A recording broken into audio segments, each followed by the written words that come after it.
नमस्कार. नालायक राकेश हॉस्पिटलच्या आयसीयू मध्ये एकदम बेशुद्ध असल्याचं जे काही नाटक करत असतो, त्या नाटकाला आता ईश्वरीने चांगलाच सुरुंग लावलेला असतो. ईश्वरी आयसीयू मध्ये एंट्री घेते आणि राकेशला पाहते. ईश्वरी म्हणत असते, ए राकेश, काय चाललंय तुझं? काय समजतोस काय तू स्वतःला? तुला काय वाटलं या वर्षीचा बेस्ट ऍक्टरचा अवॉर्ड फक्त तुलाच मिळणार आहे का?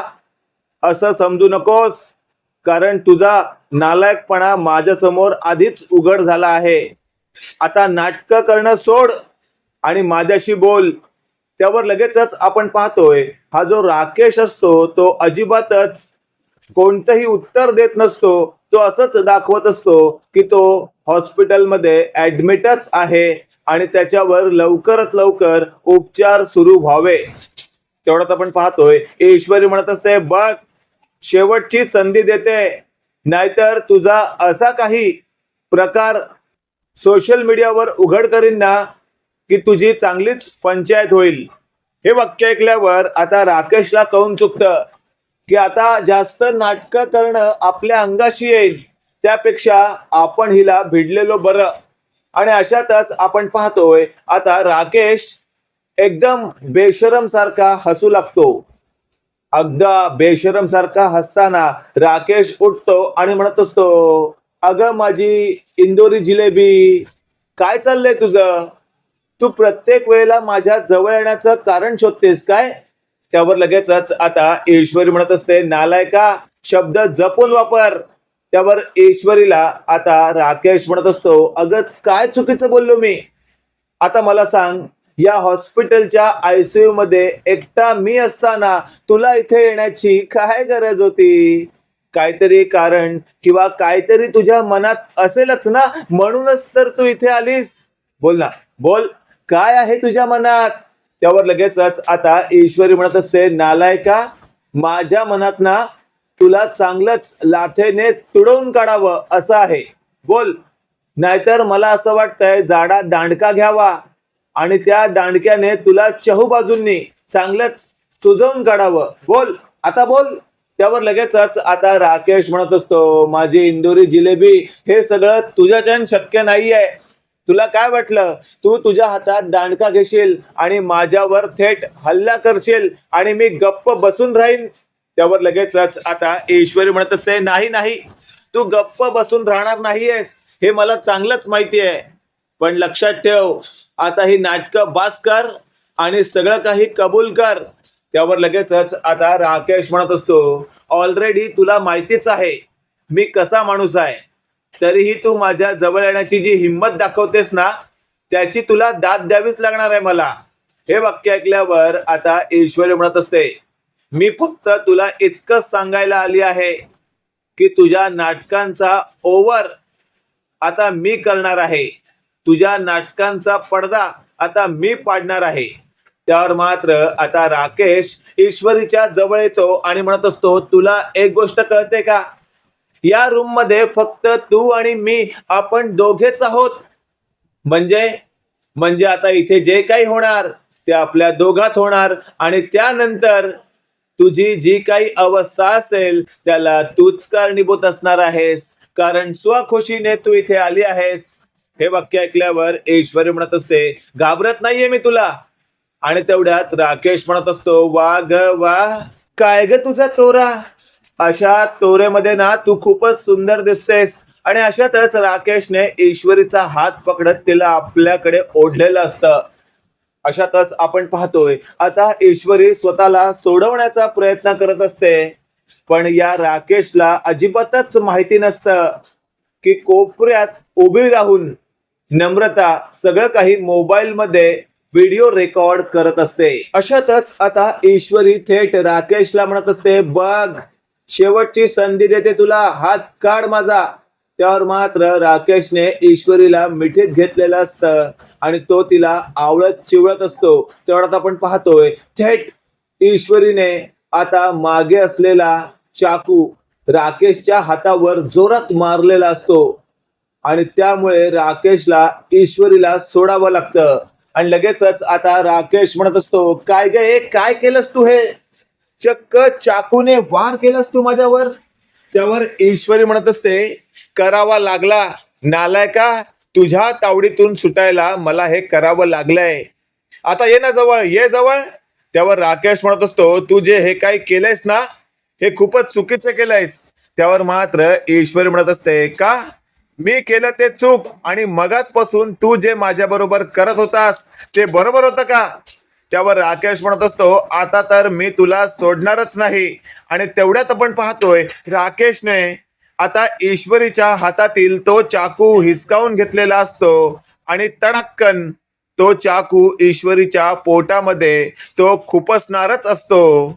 तेवढ्यात तिथे आलेल्या अर्णवने राकेशचा हात धरलेला असतो आणि अर्णवने राकेशला गोल गोल फिरवत बाजूच्या वॉशिंग मशीनवर आपटलेलं असतं. अशातच आपण पाहतोय थेट आता अर्णव म्हणत असतो, नालायका तुझी हिंमत झालीच कशी? आणि तेवढंच आपण पाहतोय राकेश उठतो आणि म्हणत असतो, ए चिंट्या, एक गोष्ट लक्षात ठेव, तुझ्या या बायकोला आधी माझ्याकडे पाठवतोस तू. काय वाटलं तुला? मला कळणार नाही तुझा हा डाव असणार ते, पण लक्षात ठेव, तुम्ही दोघांनी मिळून माझ्या विरोधात काही करण्याचा प्रयत्न केलात ना, तरी मी त्या लंगडी अंजलीला अजिबातच काडीची किंमत देणार नाहीये. कारण ऑलरेडी ती माझ्या बाजूनेच आहे. त्याचाच तुम्हा लोकांना राग आहे. तेवढ्यात आपण पाहतोय ईश्वरी म्हणत असते, राकेश एक गोष्ट लक्षात ठेव, तुझी मस्ती आजच मी उतरवणार. त्यावर राकेश म्हणत असतो, जाग जा ईश्वरी, तुझ्या छान हे शक्य नाहीये, कारण मी ठरवलं तेच होतं. त्यावर लगेचच आपण पाहतोय आता अर्णव म्हणत असतो, ईश्वरी आत्ताच्या आत्ता बाहेरून ताईला बोलवून आत आण, याचा खरा चेहरा दिसू दे. त्यावर लगेचच आता राकेश हसत असतो. तो म्हणत असतो, अरे चिंटू चिंट्या, तुला काय वाटतं डोकं फक्त तुझ्याकडेच आहे का? अरे तुझी ती लंगडी बहीण जर आतमध्ये आली तर मी इथे तुमच्या समोर बोलत उभा राहणार आहे का? मी गप गुमान या बेडवर पडून राहण्याचं नाटक करीन आणि मग तिला मी माझ्या बाजूने केलंच म्हणून समज. हे वाक्य ऐकल्यावर आता ईश्वरी म्हणत असते, बघूया ना. आणि तेवढ्यात आपण पाहतोय ईश्वरीने आता थेट अंजलीताई अंजलीताई आत या असा आवाज दिलेला असतो आणि लगेचच अंजली हा आवाज ऐकते आणि ती त्या रूम मध्ये जायला लागते. अशातच आता राकेश टुनकन उडी मारतो आणि बेडवर आडवा पडतो. जसा तो बेशुद्धच आहे, त्याला काही ऐकायलाच येत नाहीये असं काहीसं चित्र तो निर्माण करतो. अंजलीची एंट्री झालेली असते आणि तेवढ्यात ईश्वरी म्हणत असते, नालायका, हद्द पार करतोयस तू. आता आमच्या समोर तू बोलत होतास, अगदी नाटक करत होतास आणि इथे अंजलीताई आल्यावर इथे पडून राहण्याचं नाटक करतोयस तू. त्यावर लगेचच आता अंजली म्हणत असते, ईश्वरी, माझ्या नवऱ्याला नालायक बोलायच्या आधी 10 वेळा विचार कर, नाहीतर मी तुला अशी शिक्षा करीन ना, कधी स्वप्नात त्याचा विचार सुद्धा केला नशील. त्यावर लगेचच आपण पाहतोय आता राकेश स्वतःशी बोलत असतो, अरे वा वा वा, माझी बायको तर फुल माझ्या बाजूने आहे आणि या बहीण बाहूंची लावते वाट. त्यावर लगेचच आपण पाहतोय आता राकेशच्या जवळ जात अंजली म्हणत असते, राजेश, नका काळजी करू, तुम्ही इथे पडून आहात म्हणून तुमच्यावर नको नको ते आरोप करणाऱ्या या दोघांना सोडणार नाहीये मी. त्यावर लगेचच आपण पाहतोय आता ईश्वरी म्हणत असते, अंजली ताई, प्लीज समजून घ्या, या माणसाने तुम्हाला आधीच खूप उल्लू बनवलंय आणि हा माणूस आत्ताही तुम्हाला उल्लू बनवतोय. तो तुम्हाला तुमच्या अशा नाटकांमध्ये सामील करून घेतोय ज्यात तुम्हाला तो काडीचीही किंमत देत नाहीये.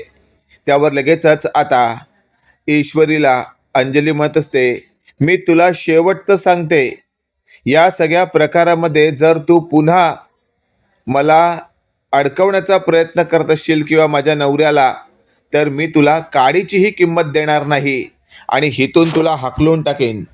त्यावर लगेचच आपण पाहतोय अर्णव म्हणत असतो, मिस इंदोर, आता ती वेळ आली आहे ताईला सगळं खरं काय ते सांगण्याची, दाखवण्याची. त्यावर लगेचच ईश्वरीच्या बाजूला असलेल्या अंजलीला असं वाटलेलं असतं अर्णव तर ईश्वरीचा नवरा आहे, तो तर तिच्याच बाजूने बोलणार, तो फक्त नाटक करतोय. आणि अशातच अंजली ईश्वरीला बोलू लागते, सांग तुझ्या नवऱ्याला, काही झालं तरी मी माझ्या नवऱ्यावर विश्वास ठेवणारच.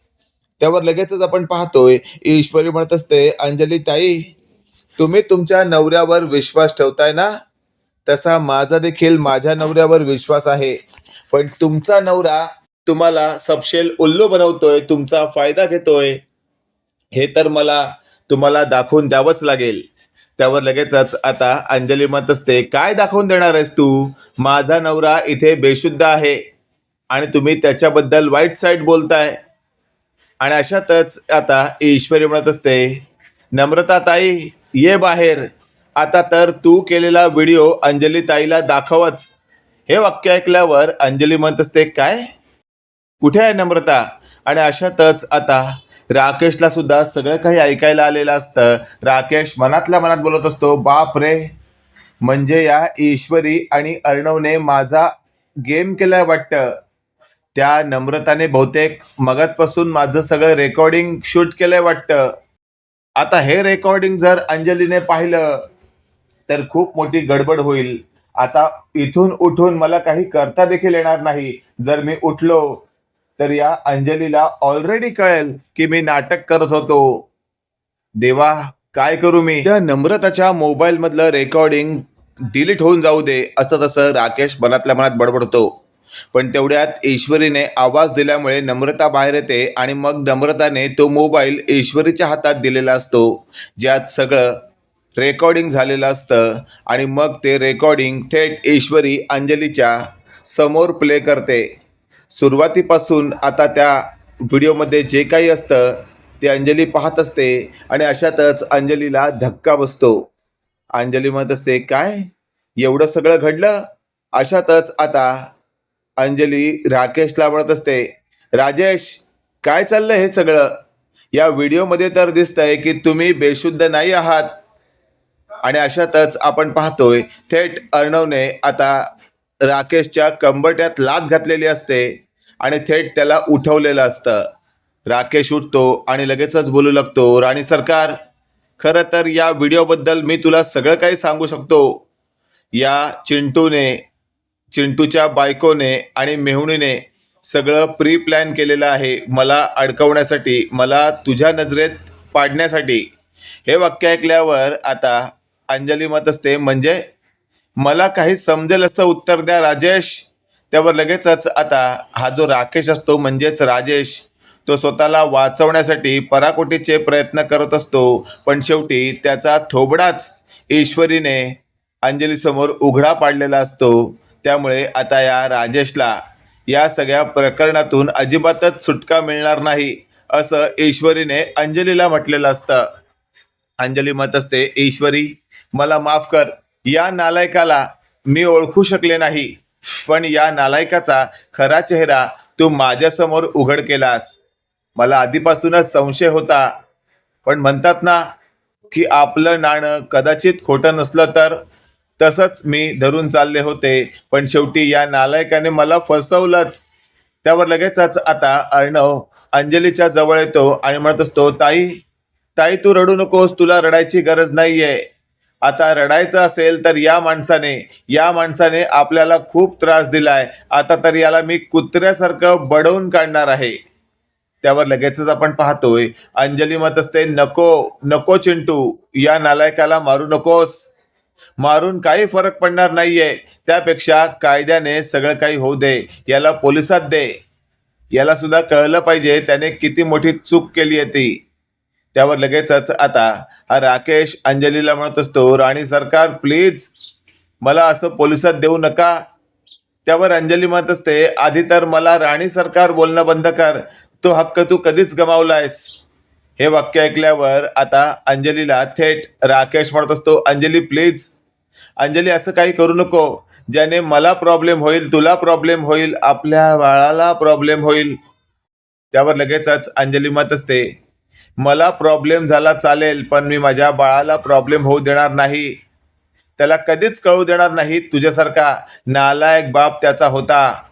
हे सगळं ऐकल्यावर मात्र आता थेट राकेशला काय बोलावं हे सुचत नसतं आणि राकेश पूर्णपणे हँग झालेला असतो.